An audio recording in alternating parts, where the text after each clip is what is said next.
بچوں کی تربیت کا آغاز والدین کے لیے ان کی شادی سے شروع ہوتا ہے، یعنی لڑکی کے لیے بہترین شوہر اور لڑکے کے لیے بہترین بیوی۔ اگر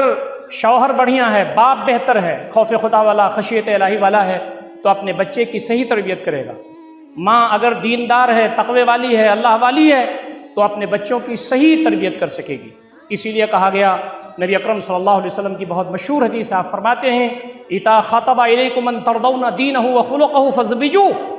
تمہارے پاس اگر کوئی لڑکا پیغام شادی دے جس کے دین اور اخلاق کے بارے میں تم راضی ہو، خوش ہو، تو اس سے تم شادی کر دو۔ وَإِلَّا تَفْعَلُوا، اگر تم ایسا نہیں کرو گے تَكُنْ فِي الْأَرْضِ فِتْنَةٌ وَفَسَادٌ عَرِيضٌ، اگر تم ایسا نہیں کرو گے، تم دوسری چیزوں کو ترجیح دو گے، تو زمین میں فتنہ پھیلے گا اور زمین میں فساد عظیم پھیلے گا، تمہارے درمیان آزمائشیں آئیں گی۔ ہم میں سے بہت سارے ایسے لوگ ہیں کہ ان کے یہاں بچیوں کے لیے اچھے لڑکوں کے رشتے آتے ہیں، لیکن مال نہیں ہوتا، اسباب نہیں ہوتا، دولت نہیں ہوتی، جاہ و منصب نہیں ہوتا، نوکری نہیں ہوتی، تجارت نہیں ہوتی، ان کا وہ مقام نہیں ہوتا معاشرے و سماج میں،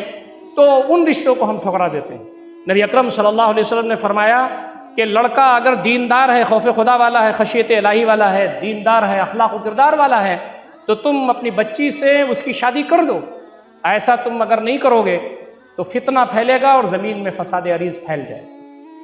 لڑکی کے بارے میں یہ کہا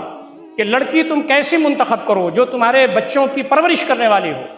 فرمایا تنکح المرأة لأربع لمالها ولجمالها ولحسبها ولدینها فاظفر بذات الدین تربت یداک۔ لڑکیوں کی شادی، عورتوں کی شادی خوبصورتی کی بنیاد پہ ہوتی ہے، حسب نسب کی بنیاد پہ ہوتی ہے، مالداری کی بنیاد پر ہوتی ہے، لیکن میرے امتیوں تم دین کو ترجیح دینا، دین کو، اخلاق کو، تم خوش و خرم رہو گے۔ جہاں لڑکے کے بارے میں دینداری کی بات کہی، وہاں لڑکیوں کے بارے میں نبی اکرم صلی اللہ علیہ وسلم نے دینداری کی بات کہی، اس لیے کہ لڑکا اگر دیندار ہوگا اور لڑکی اگر دیندار ہوگی تو ان کے ذریعے سے جو بچے پیدا ہوں گے، ان کے ذریعے سے جو نسل اس دنیا میں آئے گی، ان کی صحیح تربیت وہ کر سکیں گے۔ ورنہ بچوں کی بے راہ روی ماں باپ کے لیے بھی وبال جان بنتی ہے، اور معاشرے اور سماج کے لیے بھی، اور بنی نوع انسان کے لیے بھی۔ اسی لیے فرمایا کہ یہ جو شادی ہے، اس کا مقصد صرف انسانوں کی جو روایات ہیں اس کی پاسداری نہیں ہے، بلکہ کہا شادی کا بڑا مقصد یہ ہے کہ تمہاری نظر نیچی رہے، شرمگاہ کی حفاظت رہے،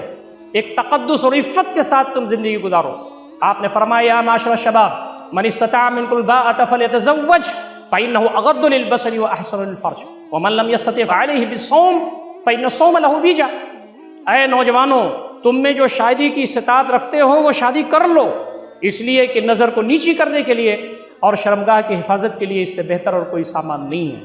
اور جن کو ابھی استطاعت نہیں ہے، اس کی تیاری میں ہیں، وہ روزہ رکھیں، اس لیے کہ روزہ رکھنا ان کے لیے ڈھال ہے۔ تو ایک بات جو بہت بڑی بتائی گئی وہ یہ کہ شادی عفت اور پاک دامنی کا ذریعہ ہے، اور دوسری بات یہ بتائی گئی کہ نیک اولاد کا ذریعہ ہے۔ یہ نیک اولاد تمہارے پاس اگر آئے گی تو تمہارے لیے صدقہ جاریہ ہوگی، اور اس کے ذریعے تمہارا درجہ جنت میں بلند ہوگا۔ اسی لیے فرمایا گیا کہ دعا کرتے رہنا چاہیے مومنین کو، رب ہب لی من الصالحین، بار الہ مجھے نیک اولاد عطا فرما،